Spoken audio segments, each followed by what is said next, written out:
Hello aspirants, welcome back to Pariksha Sarathi, जहां मैं आज आपके लिए लाई हूं आज के टॉप करंट अफेयर्स जो आपके UPSC and other state PCS exams के प्रीलिम्स, मेंस एंड इंटरव्यू के पॉइंट ऑफ व्यू से इम्पॉर्टेंट होंगे।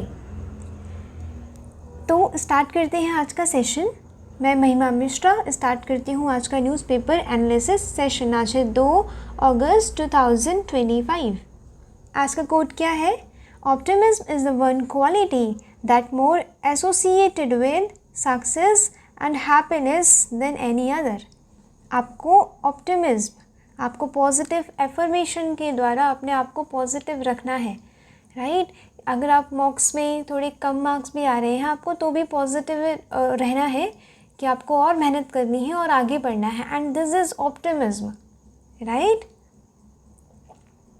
आज देखते हैं कवर क्या क्या करना है। सबसे पहले देखेंगे हम प्रीलिम्स क्विक रिकैप। ये हम डेली एक शॉर्ट क्विक रिकैप देखते हैं प्रीलिम्स से रिलेटेड, ताकि आपको लॉन्ग टर्म के लिए वो चीज़ें याद रहें जो आपने पिछले दिन पढ़ी हैं। फिर देखेंगे इसी से रिलेटेड क्वेश्चंस भी मैं फ्रेम करके लाती हूँ। ट्रंप का टैरिफ, ये आजकल बहुत न्यूज़ में है, पढ़ना इम्पॉर्टेंट है। पक्का क्वेश्चन पूछा जाएगा आपके जीएस पेपर 2 में, ठीक है। इम्पैक्ट पूछा जाएगा और क्या रिकमेंडेशंस आप लिख सकते हैं अपने आंसर्स में, आप क्या दे सकते हैं एग्जामिनर को इंटरव्यू के टाइम पे, राइट। ये चीज़ें पूछी जाएंगी। Election of vice president important है, क्योंकि 9 सितंबर को क्या है, इलेक्शन की डेट फिक्स करी गई है। किसकी? वाइस प्रेसिडेंट की। जो अब फॉर्मर वाइस प्रेसिडेंट किसने, जो डंकन है, उन्होंने क्या किया था, रिज़ाइन दिया था। कुछ हेल्थ के कारण को नोट करके उन्होंने क्या कहा, रिज़ाइन दे दिया। अब इलेक्शन करवानी इम्पॉर्टेंट है, तो 9 सितंबर डेट फिक्स करी गई है। यहाँ पे वैल्यू एडिशन हो जाता है हमारे लिए इलेक्शन ऑफ वाइस प्रेसिडेंट। फिर है अन्नदाता सुखी भव योजना, इम्पॉर्टेंट है, देखेंगे प्रीलिम्स के लिए, 1 लाइनर करंट अफेयर के लिए। उसी से रिलेटेड है पीएम किसान, ये भी हम पढ़ेंगे। फिर एक न्यूज़ है, एडिटोरियल है टाइप कह सकते हैं। एंटायर हिमाचल प्रदेश में वैनिश, ये सुप्रीम कोर्ट ने बोला है। वहाँ पे कैसे लैंडस्लाइड्स हो गए एंड क्लाइमेट चेंज कैसे वहाँ पे डिस्ट्रक्शन कर रहा है ना, ये चीज़ें किसी से छुपी नहीं है, ठीक है। इसके बारे में हम पढ़ेंगे कि यहाँ पे क्या डिस्कस किया गया है। 71st नेशनल फिल्म अवार्ड, यहाँ पे इम्पोर्टेंट वाले इम्पॉर्टेंट हो जाते हैं, ठीक है। जो भी आप स्टेट पीसीएस देते हैं या एनी अदर एग्ज़ाम दे रहे हैं ना, उसके लिए इम्पॉर्टेंट हो जाएगा। A democracy grown at home, यानी कि हमने जो डेमोक्रेटिक वैल्यूज़ ली हैं अपनी, ठीक है। इंडिया जो एक डेमोक्रेटिक कंट्री है, वो बाहर के वैल्यूज़ से नहीं ज़्यादा इन्फ्लुएंस हुआ है, बल्कि इनर वैल्यूज़ से ज़्यादा इन्फ्लुएंस हुआ है, एंशिएंट वैल्यूज़ से ज़्यादा इन्फ्लुएंस हुआ है। इसी से रिलेटेड है Gangaikonda Cholapuram, which is important, ठीक है, for your prelims as well as mains, बहुत इम्पॉर्टेंट है। उसके बाद देखेंगे मैपिंग, एंड देन हम चलेंगे वो कैब की तरफ। वो कैब आपके EPFO एंड CAPF जैसे एग्ज़ाम्स के लिए इम्पॉर्टेंट है। अगर ये चीज़ें बिल्कुल चाहिए अच्छे से, आप प्रीलिम्स, मेंस एंड इंटरव्यू के पॉइंट ऑफ व्यू से न्यूज़पेपर का हॉलिस्टिक एनालिसिस चाहते हैं, तो बने रहिएगा वीडियो के अंत तक। स्टार्ट करते हैं ऑफिसर वाली सोच एंड एनालिसिस वाली अप्रोच के साथ। प्रीलिम्स को एक रिकैप देखेंगे। वर्ल्ड वाइड वेब डे था कल 1 अगस्त को, राइट। ये उसके लिए सेलिब्रेट किया जाता है जब इंटरनेट इन्वेंट किया गया था बाय टिम बर्नर्स-ली। कल वर्ल्ड कैंसर डे भी था। वर्ल्ड कैंसर डे के बारे में मैंने थोड़ा सा डाटा आपको दिया था कि इंडिया में कैसा बर्डन है, वर्ल्ड में कैसा बर्डन है लंग कैंसर का, ठीक है। मालागांव बॉम्बिंग केस के बारे में मैंने बताया था, इनके जो एक्यूज्ड थे उन्हें रिहा कर दिया गया है, ठीक है, बताया था कल मैंने डिटेल में ये वाली चीज़ें डिस्कस करी आप लोगों से। उसके बाद हमने क्या पढ़ा था, अफ्रीकन मेहोगैनी, ये जीनस खाया और फैमिली मेलियासेई से बिलोंग करता है। Native to tropical Africa, evergreen tree है, ठीक है। मेहोगैनी क्या होता है, एवरग्रीन ट्री होता है, ठीक है। Valued for carbon sequestration and timber, इसकी जो वुड होता है ना, वुड की वैल्यू काफ़ी ड्यूरेबल है, जिसलिए ये फर्नीचर्स एंड होम मेकिंग में काम आता है। ट्रॉपिकल रेन फॉरेस्ट, रेनफॉल यहाँ पे 200 सेंटीमीटर से ज़्यादा होती है। टेम्परेचर कितना चाहिए, 22 to 30 डिग्री सेल्सियस। सर्दी नहीं है यहाँ पे, राइट। ऐसा वाला टेम्परेचर चाहिए। क्लाइमेट क्या है? Hot and humid. इक्वेटर के आसपास 10 डिग्री उधर 10 डिग्री इधर, यहाँ पे रेन फॉरेस्ट पाए जाते हैं। ठीक है, यहाँ पे हमेशा हॉट एंड ह्यूमिड क्लाइमेट रहता है, जैसे कि अफ्रीका के जो इक्वेटोरियल कंट्रीज़ है ना वहाँ पे। हाई रिलेटिव ह्यूमिडिटी, बहुत उमस रहती है। अब यहाँ पे 200 सेंटीमीटर से ज़्यादा रेनफॉल हो रही है एनुअली, तो इसका मतलब ये है कि हवा में काफ़ी ह्यूमिडिटी होंगी, राइट। फिर है मल्टी लेयर्ड कैनोपी, यहाँ पे छोटे छोटे ग्रासेस रहती हैं, फिर लॉन्ग कुछ छोटे छोटे पेड़ रहते हैं, फिर बड़े बड़े पेड़। ये एक मल्टी लेयर्ड कैनोपी है। मल्टी लेयर्ड कैनोपी में क्या होता है? कंपटीशन ज़्यादा बढ़ता है, क्योंकि जो छोटे पेड़ पौधे होते हैं ना उन्हें सन रेज नहीं मिल पाती हैं और डेंस कैनोपी होती है इसकी। ठीक है, यहाँ पे एपिफाइट्स एंड क्लाइंबर्स पाए जाते हैं। एपिफाइट्स बताया था आपको, जो कोई स्ट्रक्चर लेके अपना जीवन का गुजारा करते हैं। ठीक है, वो किसी स्ट्रक्चर पे जैसे कि पेड़ वेड़ पे ऐसे चिपक के रहते हैं वो लोग। एंड क्लाइंबर्स, क्लाइंबर्स बेल वेल आपको पता ही होंगे कितनी होती है फॉरेस्ट में। इसके एग्जाम्पल्स क्या है? एवरग्रीन फॉरेस्ट के एग्जाम्पल्स वहीं जो ऊपर पड़ा, mahogany, ebony, rosewood and bamboo. Nutrient इसकी पुअर एसिडिक होती है। पुअर एसिडिक कैसे होती है? कल मैंने आपको बहुत डिटेल में पढ़ाया था ये। वहाँ पे जो डिकम्पोजिशन हो रहा है हॉट एंड ह्यूमिड क्लाइमेट के चक्कर से बहुत जल्दी हो जाता है, की वजह से बहुत जल्दी हो जाता है, राइट। अब उसके बाद क्या हो रहा है कि बारिश हो जा रही है तुरंत ही। आपको पता होगा कि 12 बजे तक वहाँ पे धूप रहती है, फिर 1-2 बजे बहुत ही ओवरकास्ट हो जाता है। कहाँ पे? इक्वेटोरियल रीजन्स में। उसके बाद 4 बजे तक सब कुछ बरस के सब कुछ बहा ले जाता है, राइट। तो जो ह्यूमस जो डिकम्पोज हुआ था ना वो भी यहाँ से बह जाता है, तो यहाँ की जो सॉइल होती है वो क्या? एसिडिक हो जाती है। इसके एग्जाम्पल्स क्या हैं? वेस्टर्न घाट, नॉर्थ ईस्टर्न स्टेट्स, ये वाले इंडिया के एग्जाम्पल्स हैं। नॉर्थ ईस्टर्न स्टेट्स हो गए, अंडमान निकोबार आइलैंड हो गए, and some parts of Odisha and western coast.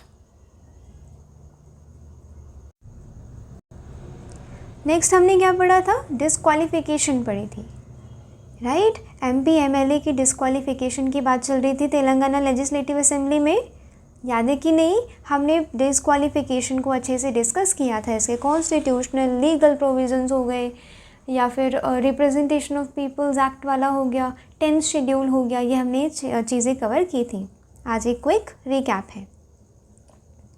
Constitutional article 102 MP की डिस्क्वालिफिकेशन से डील करता है, and article 191 MLAs, state legislative assembly के MLAs से डील करता है। ठीक है, क्या ये कॉन्स्टिट्यूशन के द्वारा दिए गए हैं 4? कौन कौन से? Office of profit, unsound mind, undischarged insolvent and not a citizen of India. ये वाला 4 आपको याद रखने की, हाँ भाई कॉन्स्टिट्यूशन की तरफ से दिया गया। अगर क्वेश्चन आता है ना कि according to constitution these are some disqualifications, तो यस, तो ये वाली जो 4 हैं वो कॉन्स्टिट्यूशन की तरफ से खुद दी गई हैं।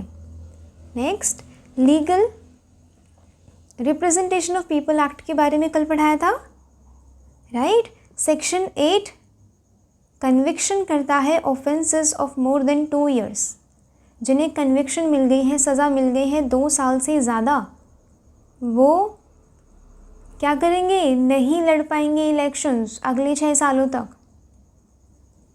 Corruption, bribery and promoting enmity, ठीक है, यानी कि हेट फैलाना कम्युनिटीज़ के बीच में, तो ये सारी चीज़ें ऑफेंस मानी जाएंगी। Next, anti defection 10th schedule बताया था, 10th शेड्यूल में ऐड हुआ था, 10th शेड्यूल के थ्रू ऐड हुआ था। ठीक है, 52nd अमेंडमेंट एक्ट ऑफ 1985 कब आया था? राजीव गांधी के दौरान। ठीक है, इसमें कुछ प्रोविजंस हैं, जैसे कि वॉलंटरली अपनी पार्टी की मेंबरशिप गिव अप कर दी तो क्या होगा? Anti defection. एब्सटेन किया वोटिंग से, पार्टी ने कहा था कि येस कहना है, राइट, बट उसके बाद क्या हुआ? वोट ही नहीं किया या फिर नो में वोट कर दिया, तो ये भी डिफेक्शन माना जाता है। इंडिपेंडेंट मेंबर इलेक्ट हुए थे, पर आफ्टर इलेक्टेड वो किसी पार्टी को ज्वाइन करते हैं, अब वो इंडिपेंडेंट नहीं रहते हैं, किसी पार्टी के अंडर काम करने लग जाते हैं, तो वो अब डिस्क्वालिफिकेशन माना जाएगा एंड डिफेक्शन माना जाएगा।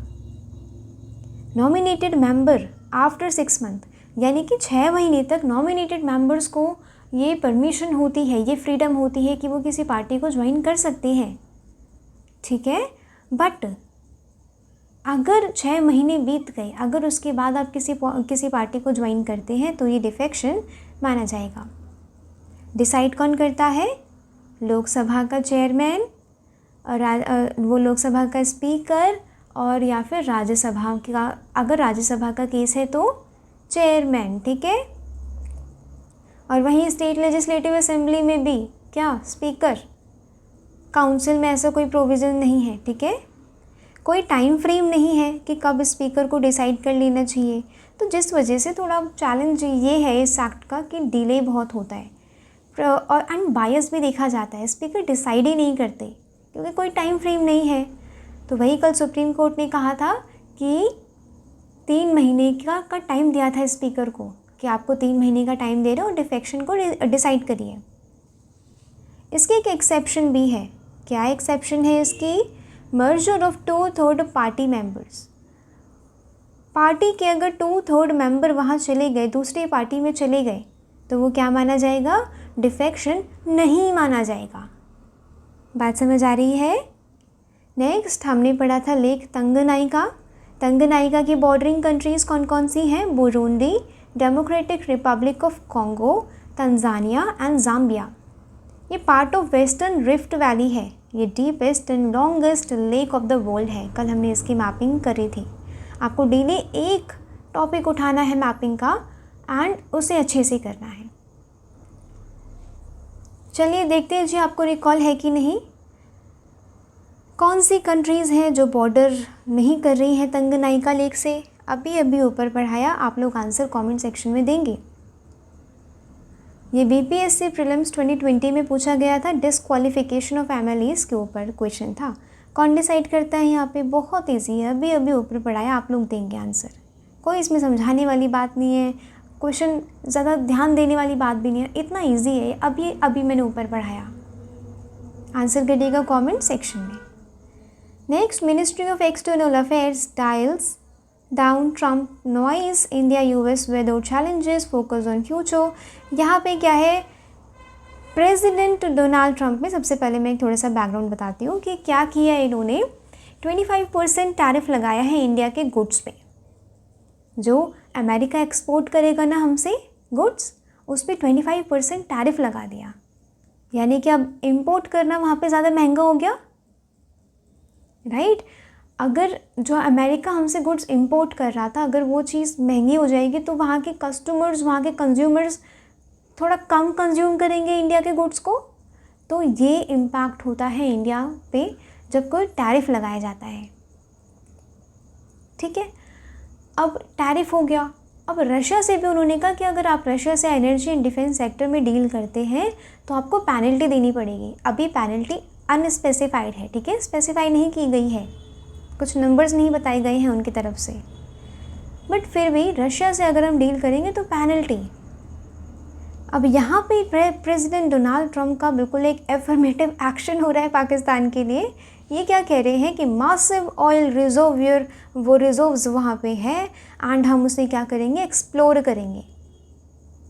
And Pakistan is not exactly, मतलब वो वैसा नहीं कर रहा है जैसे कि सऊदी अरेबिया, वेनेजुएला है, जो इराक है, ये लोग अपने ऑयल रिजर्व्स को रिकॉग्नाइज करके एक्सप्लोर करते हैं एंड सेल करते हैं। इस्लामाबाद जो है वही पाकिस्तान अभी भी एनर्जी इंपोर्ट पे डिपेंडेंट है। बात समझ आ रही है। और यहाँ पे ट्रंप ने ये भी कहा है कि अगर वहाँ पे चीज़ें एक्सप्लोर हो गई ना, ऑयल रिजर्व्स एक्सप्लोर हो गए एंड हमने क्या किया एंड सेलिंग अगर स्टार्ट करी तो Pakistan will be selling oil to India. यहाँ पे भी पाकिस्तान ऑयल सेल करेगा इंडिया को। If the tariff goes into effect, it won't just effect India's exporter, but हमारे जो प्राइजेज़ हैं अमेरिकन कंज्यूमर्स के लिए वो भी बढ़ा देंगे। उन बिजनेसेस के लिए कॉस्ट बढ़ा देंगे जो इंडियन गुड्स पे, इंडियन रॉ मटेरियल्स पे फॉर एग्जांपल क्या है, डिपेंडेंट है। तो ये इकोनॉमिक फ्रिक्शन क्रिएट कर रहा है ये tariff and Trump. Policy recommendations हैं कुछ। India's policy response should be multi faceted. लिखना है, बोलना है अपने इंटरव्यू में, तभी कवर कराया जा रहा है डेली इसे, ठीक है। Balancing strategic negotiation with flexibility on specific issues, जैसे कि हमें एक्सपोर्ट डाइवर्सिफिकेशन अपना बढ़ाना है and free trade agreement with UK EU। अभी अभी हमने कुछ टाइम पहले यूके से फ्री ट्रेड एग्रीमेंट किया है। एंड अदर रीजन्स, हमें ब्रिक्स वगैरह के ऑप्शंस को एक्सप्लोर करना है, वहाँ पे मल्टीलेटरल जो रीजनल रिलेशनशिप्स हैं उसे स्ट्रेंथन करना है ताकि हमारी इकोनॉमिक नीड्स पूरी हो सके। Consider targeted support for effected exporter and जो स्मॉल मीडियम एंटरप्राइजेज होते हैं, through interest rate subvention and export incentives, ठीक है। जिन्हें इफेक्ट हो रहा है ना, उन्हें क्वेश्चन देने की ज़रूरत है, सहारा देने की ज़रूरत है इधर, ठीक है। ये आप पॉलिसी रिकमेंडेशंस कुछ इंटरव्यू में भी बोलेंगे एंड अपने आंसर्स में भी लिखेंगे अगर क्वेश्चन आता है तो, कि यूएस एंड इंडिया का कैसे जो बायलैटरल इकोनॉमिक रिलेशंस थे वो कैसे हार्म हो रहे हैं, राइट। तो आप ये चीज़ें लिखेंगे एंड पॉलिसी रिकमेंडेशंस लिखेंगे इंडिया के लिए भी। भले ही आप इकोनॉमिक पॉइंट ऑफ व्यू से ना, आप GS पेपर 2 में भी आप कुछ आप पॉइंट्स लिख सकते हैं कि हमारा तो इकोनॉमिक हार्म हो रहा है ना, बायलैटरल रिलेशन है पर इकोनॉमिक हार्म है, तो आपको आंसर रिकमेंडेशंस में तो इकोनॉमिक के पॉइंट ऑफ व्यू से देनी पड़ेगी। तो आप कुछ इकोनॉमिक्स के पॉइंट वहाँ पे लिख सकते हैं और GS पेपर 3 में भी लिख सकते हैं। डेज आफ्टर एग्जिट ऑफ धनकर, 9 सितंबर को वाइस प्रेसिडेंट का इलेक्शन रखा गया है। सबसे पहले समझेंगे वाइस प्रेसिडेंट का election. As per article 66 of the constitution of India, the vice president is elected by the members of electoral college. अब इलेक्टोरल कॉलेज में कौन रहेंगे? Elected members of Rajya Sabha, nominated members of Rajya Sabha and elected members of Rajya Sabha, ठीक है जी। ये electoral college बनाएंगे and फिर इलेक्शंस होंगे, ये लोग वोट करेंगे। आर्टिकल 68 के according the election to fill the vacancy caused by the expiration of term of the office of the outgoing vice president is required to complete before the expiration of the term. Expire होने से पहले, जो उनका term है ना 5 साल का, उसका एक्सपायर होने से पहले इलेक्शंस होंगे। बट उन्होंने तो मिड टर्म रिज़ाइन किया है ना, पहले रिज़ाइन कर दिया उन्होंने, अभी एक्सपायर नहीं हुआ था उनका टर्म। तो यहाँ पे आर्टिकल 324 के तहत प्रेसिडेंट का इलेक्शन कौन करवाता है? President, vice president. Election commission, article 324 क्या है? इलेक्शन कमीशन की बात है, ठीक है। वो डील करता है, इलेक्शन करवाता है। कौन सा एक्ट है? Presidential and vice presidential election act of 1952।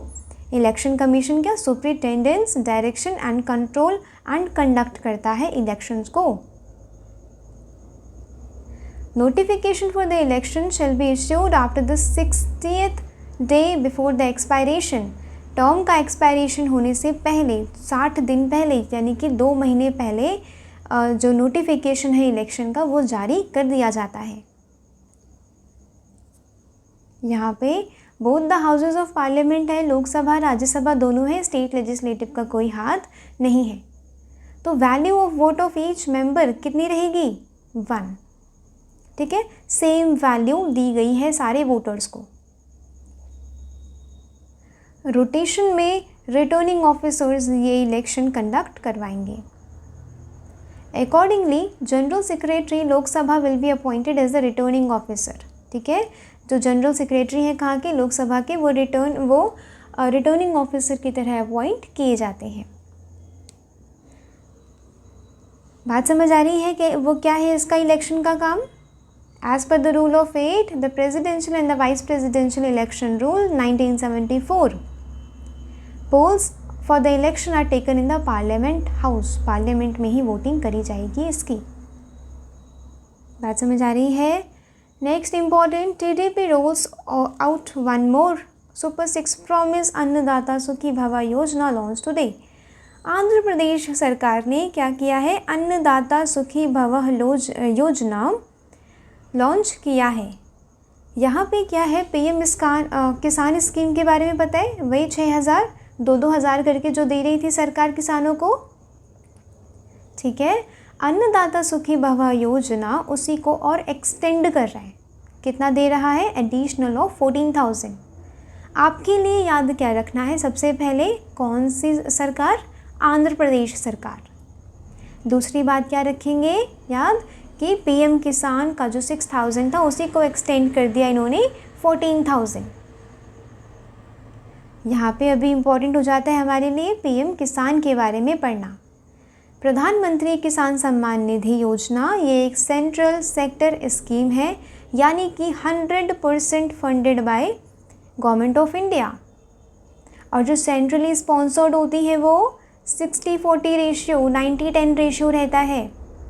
पढ़ा है ना ये जीएस पेपर 3 में, वही चीज़ है यहाँ पे। सेंट्रल सेक्टर स्कीम है, 100% फंडेड है by government of India.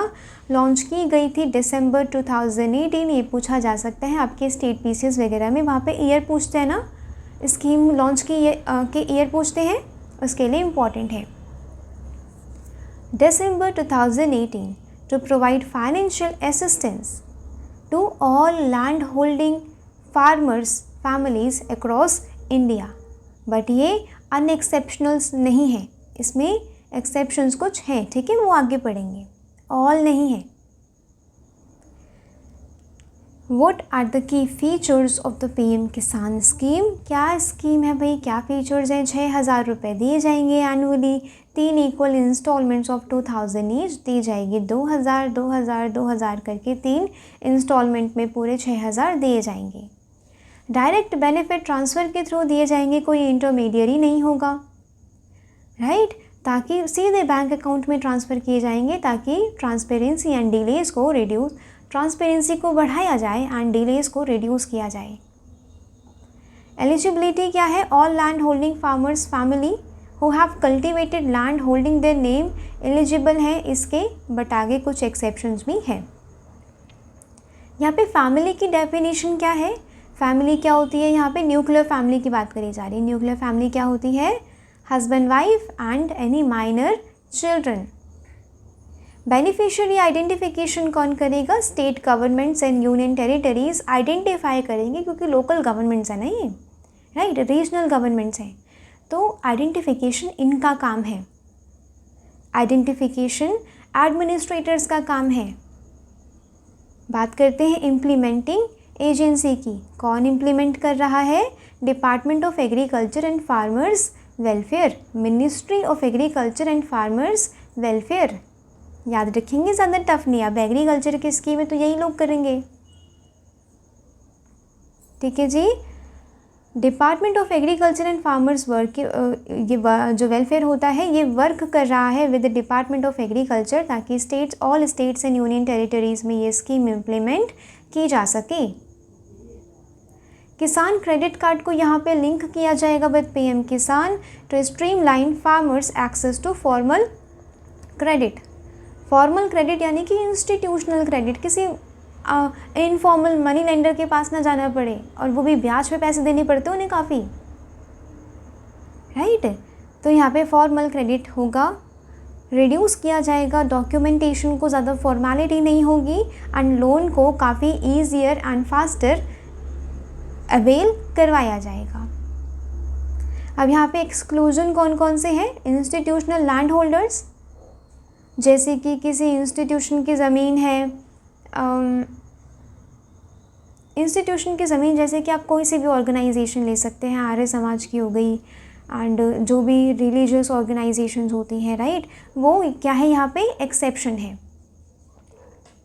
High economic status farmer वाली फैमिलीज़ जिनमें कॉन्स्टिट्यूशनल पोस्ट क्या हो, कॉन्स्टिट्यूशनल पोस्ट से कोई हो उनके फैमिली में, वाली फैमिली को एग्जेम्प्ट यहाँ पे किया गया है। फॉर्मर एंड प्रेजेंट मिनिस्टर जैसे कि MP, MLAs and mayors of municipal corporations, chairperson of district panchayat, इन सबको एग्जेम्प्ट किया गया है, इन्हें नहीं मिलेगी। गवर्नमेंट एम्प्लॉयज़ एग्जेम्प्टेड हैं। बात समझ आ रही है? पर ये एग्जेम्पशन किस पे नहीं अप्लाई होगी? मल्टीटास्किंग स्टाफ, क्लास 4 और ग्रुप डी एम्प्लॉयज़ पे ये एग्जेम्पशन नहीं लागू होगी। उन्हें ये स्कीम का बेनिफिट मिलेगा, वो इस स्कीम के बेनिफिशियरी माने जाएंगे।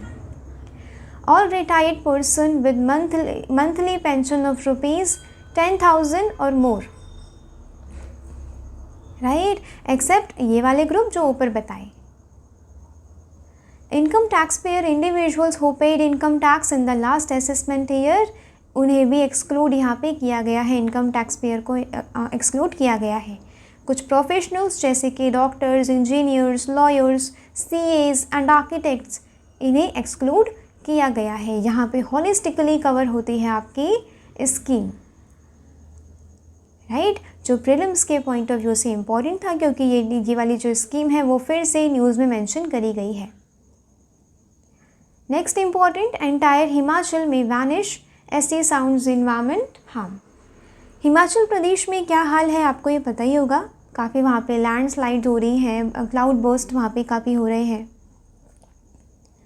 Situation in the Himachal Pradesh ये ख़राब से ख़राब होती जा रही है। जो इकोलॉजिकल बैलेंस है एंड अदर इन्वायरमेंटल कंडीशंस है, ये सीरियस नेचुरल क्लैमिटीज़ इन्हें फेस करनी पड़ रही है। हंड्रेड्स ऑफ पीपल पेरिश हो गए फ्लड में, लैंडस्लाइड्स में, and thousands of properties destroy हो गई। ठीक है, according to the state emergency operation centre, Himachal Pradesh ने जब से मानसून का सीज़न आया है ना, 20 जून वहाँ पे आया था, तब से 1539 करोड़ का लॉस हुआ है हिमाचल प्रदेश को। यानी कि आप इकोनॉमी को बढ़ाने के लिए एनवायरनमेंट का यूज़ कर रहे हैं, एक अनसस्टेनेबिलिटी आप लेके आ रहे हैं, क्योंकि आपको लगता है कि ग्रोथ बढ़ेगी, पर यहाँ पर तो ग्रोथ भी नहीं बढ़ रही है ना भाई। अनसस्टेनेबिलिटी तो ग्रोथ भी नहीं बढ़ाएगी। क्या इम्पोर्टेंट है? सस्टेनेबिलिटी, एक बैलेंस बना के चलना इकोनॉमिक डेवलपमेंट में एंड इन्वायरमेंट की सस्टेनेबिलिटी में। Himalayan state visible and alarming impact है किस चीज़ के?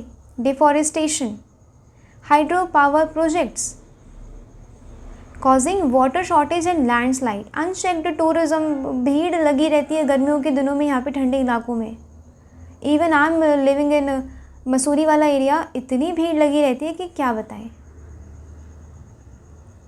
Affecting the ecological balance and restraining resources and relentless construction of 4 lane roads, tunnels बन रहे हैं। टनल्स कहाँ है? यहाँ पे जो टनल्स वो बनते हैं उत्तराखंड में, ऐसे पहाड़ों के अंदर से वो टनल्स जाते हैं। It is harming our environment, right. Multi storey buildings वो बन रही हैं, होटल्स पे होटल्स बने जा रहे हैं बड़े बड़े। अब community living near hydro electric, वो जो हाइड्रो इलेक्ट्रिक प्रोजेक्ट के पास जो कम्युनिटीज़ हैं, उन्होंने वाटर स्कैरसिटी की प्रॉब्लम बताई है, लैंडस्लाइड की प्रॉब्लम बताई है, और उनके घरों की दीवारों में क्रैक्स पाए गए हैं। How this is harming our environment, glacier का पिघलना, सी लेवल राइज होना, मानसून का काफ़ी इरेटिक हो जाना, अनप्रेडिक्टेबल हो जाना, फ्लड्स, लैंडस्लाइड, ये काफ़ी डेवास्टेशन, एक बड़े लेवल पे डेवास्टेशन लेके आ रहा है। Next important, 71st national film award feature. यहाँ पे आपको थोड़ी सी चीज़ें याद रखनी है, ज़्यादा फैक्चुअल नहीं, ठीक है। बेस्ट फीचर फिल्म वही 12th फेल, आप सबने देखी होगी 12th fail, right, by Vinod Chopra, ये थे इसमें Massey. Best debut film of a director, नहीं याद रखेंगे, कोई बात नहीं, चल जाएगा, ठीक है। यहाँ पे बेस्ट एक्टर एंड एक्ट्रेस पढ़ना इम्पॉर्टेंट है, इन दोनों ने शेयर किया है, ठीक है, अवार्ड शाहरुख खान ने एंड वो मेसी ने ना शेयर किया है। एंड रानी मुखर्जी को यहाँ पे बेस्ट एक्ट्रेस का अवार्ड मिला है for Mrs Chatterjee versus Norway film के लिए। इतना सा याद रखेंगे, ज़्यादा नहीं। खैर आपको पढ़ना होगा तो आप ये चीज़ें पढ़ सकते हैं, आपको इंटरेस्ट होगा तो थोड़ा सा कि हाँ किसको क्या क्या अवार्ड मिला ना, या पढ़ सकते हैं। A democracy grown at home, यहाँ पे पीएम मोदी गए थे गंगाईकोंड चोलापुरम, राइट। उन्होंने चोला एम्पायर में जो डेमोक्रेसी थी उसकी बहुत तारीफ़ करी है, ठीक है, अपने एंशिएंट इंस्टीट्यूशन की बहुत तारीफ़ यहाँ पे करी है पीएम मोदी ने। एंशिएंट टेम्पल गंगाईकोंड चोलापुरम तो जुलाई 27 को गए थे। इन्होंने कहा है कि इंडियन डेमोक्रेसी क्या है, predated the Magna Carta. Magna Carta बताया था क्या फाउंडेशनल है, क्या स्टार्टिंग है डेमोक्रेसी की, right. He was invoking a historical truth that has been forgotten, जो हम भूल गए थे उस हिस्टोरिकल ट्रूथ को इन्होंने उजागर किया। यहाँ पे मैंने आपके लिए कुछ बुलेट पॉइंट्स उसी एडिटोरियल से निकाले हैं। यहाँ पे चोला 10th सेंचुरी सीई इन उत्तरा मेरियोर इंस्क्रिप्शन पता है, वहाँ पे डेमोक्रेसी का इलेक्शंस कैसे होते थे ना, वहाँ पे ये चीज़ लिखी है। तमिलनाडु, सबसे पहले तो बात याद रखनी है भाई, उत्तरामेरू तमिलनाडु में है। यहाँ पे India's deep rooted democratic Ethos है। चोलास का इलेक्टोरल सिस्टम यहाँ पे उत्तरामेरियोर इंस्क्रिप्शन में मेंशन है, याद रखेंगे, प्रीलिम्स के लिए सब कुछ इंपॉर्टेंट है इस वाली न्यूज़ में। बैलोट्स का यूज़ किया जाता था, इस सिस्टम को क्या कहते थे, कोडाबोलाई सिस्टम।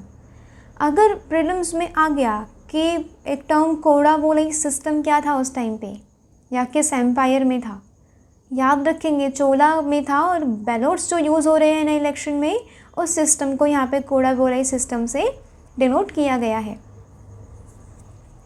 एलिजिबिलिटी क्या क्राइटेरिया था, टैक्स पेइंग एज क्या थी, मतलब टैक्स पेइंग वो मतलब वोट कर सकते थे, एंड एज क्या थी 35 to 70, land owners, education and moral integrity वहाँ पे होनी चाहिए, एक्चुअली में मिनिस्टर्स की, सॉरी।